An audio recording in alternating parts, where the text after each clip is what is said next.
Être faussement accusé de quoi que ce soit est le cauchemar de bien des personnes. Et un homme de Portage-la-Prairie affirme que sa vie a été ruinée après que cela lui soit arrivé il y a à peine 2 semaines. Bienvenue au Vidéojournal. I've been threatened by the public. I've had death threats. My house was spray painted, vandalized. This has ruined my life, my reputation, my mental health, everything. I want an apology. Scott Joseph Taylor affirme que sa maison a été vandalisée et que des gens ont menacé sa vie sur les médias sociaux après que la GRC l'ait accusé à tort dans une affaire d'exploitation d'enfants le 9 juillet dernier. La GRC avait annoncé avoir démantelé un réseau d'exploitation d'enfants à Portage-la-Prairie et avait déposé des accusations contre 7 personnes, dont M. Taylor, qui était accusé d'avoir obtenu des services sexuels de mineurs. Mais la semaine dernière, la GRC au Manitoba a publié une mise à jour qui indiquait que M. Taylor n'était finalement pas impliqué. Elle affirme s'être empressée de suspendre les accusations dès qu'elle s'est rendue compte de son erreur. M. Taylor, lui, souhaite des excuses et souhaite aussi que la police fasse des enquêtes plus approfondies avant d'annoncer des inculpations. Before you charge somebody, don't just charge somebody.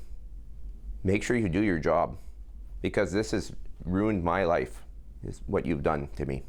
This has ruined my life. This has ruined my family's life. Et c'est il y a un an, jour pour jour, que la province a signé un contrat avec Canadian Health Labs. Ça, c'est une agence de recrutement de Toronto qui, pour l'instant, n'a recruté aucun des 150 médecins que vise la province.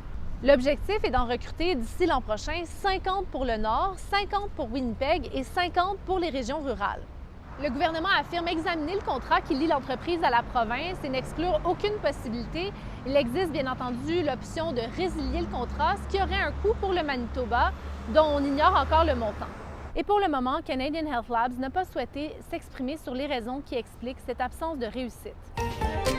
Et pour finir, on sait finalement comment l'ours polaire manitobain Baffin est mort. Une nécropsie confirme que le mâle de 7 ans, qui était pensionnaire du zoo de Calgary, est mort par noyade vendredi dernier. La vétérinaire principale du zoo de Calgary, Sandy Black, explique que la noyade de Baffin est liée à une blessure à la gorge infligée par son compagnon de jeu, Siku, pendant un jeu brutal. Baffin et Siku ont été transférés au zoo de Calgary en octobre dernier depuis le zoo du parc Assiniboine, ici à Winnipeg, où Baffin était depuis décembre 2017.